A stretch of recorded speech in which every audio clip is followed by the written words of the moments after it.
Halo semuanya, pada kesempatan kali ini saya akan menjelaskan kepada kalian secara sekilas mengenai siklus hidrologi. Apa sih siklus hidrologi itu? Secara sederhana, siklus hidrologi merupakan siklus yang mengakibatkan munculnya peristiwa hujan. Nah, pasti pada tahu dong apa itu hujan. Secara garis besar, siklus hujan terdiri dari beberapa buah peristiwa yaitu penguapan, kondensasi, presipitasi, dan infiltrasi. Untuk penjelasan lebih detail terkait berbagai macam siklus hidrologi, yuk perhatikan penjelasan berikut ini. Peristiwa pertama yang mengawali siklus hujan adalah penguapan. Penguapan terbagi menjadi dua, yaitu evaporasi dan transpirasi. Evaporasi merupakan penguapan yang berasal dari badan air seperti laut, sungai, danau, kolam, dan lain sebagainya. Sedangkan transpirasi merupakan penguapan yang berasal dari makhluk hidup seperti tumbuhan, hewan, dan juga manusia. Nah, mungkin di antara kalian ada yang bertanya, kenapa sih penguapan bisa terjadi? Penguapan bisa terjadi karena adanya radiasi sinar matahari yang menyentuh lapisan air dan mengakibatkan air tersebut mencapai titik didih sehingga berubah bentuk menjadi gas.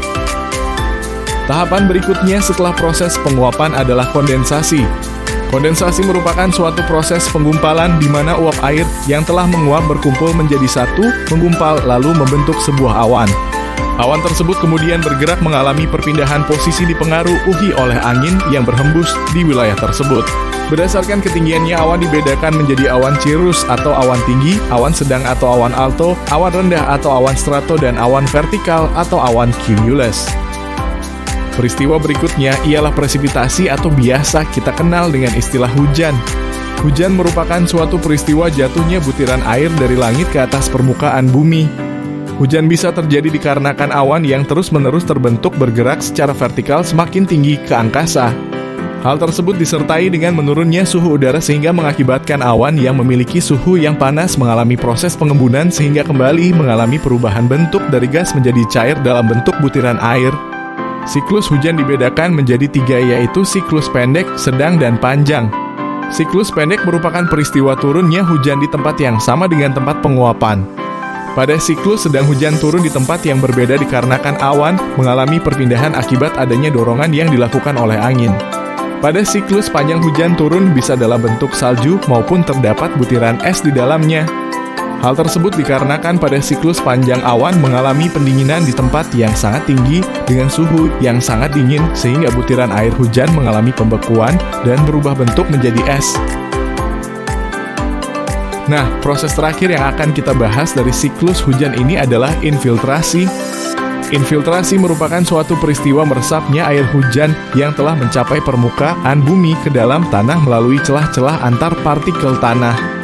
Kemampuan infiltrasi sangat dipengaruhi oleh agregat atau daya ikat antar partikel tanah loh. Semakin tinggi agregat tanahnya atau semakin sempit celah-celah antar partikel tanah tersebut, maka semakin rendah pula kemampuan infiltrasinya, begitupun sebaliknya. Tapi ternyata selain kondisi tanah, tutupan lahan pun mempengaruhi kemampuan infiltrasi loh. Semakin banyak tutupan lahan berbentuk seperti semen, beton, dan lain sebagainya, maka akan mempengaruhi kemampuan infiltrasi tanahnya yang akan semakin rendah.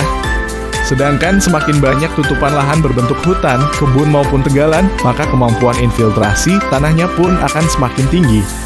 Tahu nggak? Ternyata lama-kelamaan tanah juga bisa mengalami kejenuhan loh seperti manusia. Ciri-ciri tanah mencapai titik jenuh adalah pada saat tanah tersebut sudah tidak mampu lagi menyerap air yang berada di atasnya. Hal tersebut mengakibatkan munculnya genangan air seperti yang sering kita lihat pada saat terjadi hujan. Peristiwa itu disebut sebagai air limpasan atau runoff. Itu tadi sedikit penjelasan dari saya terkait dengan siklus hidrologi. Semoga apa yang saya sampaikan tadi mudah untuk kalian pahami ya. Sampai jumpa lagi di lain kesempatan dan salam geografi. Oh iya, lupa. Untuk menutup video ini saya ada pantun untuk kalian. Dengerin ya. Denny Caknan manjat pohon papaya. Kalau ada kesalahan mohon dimaafkan ya. See you next time.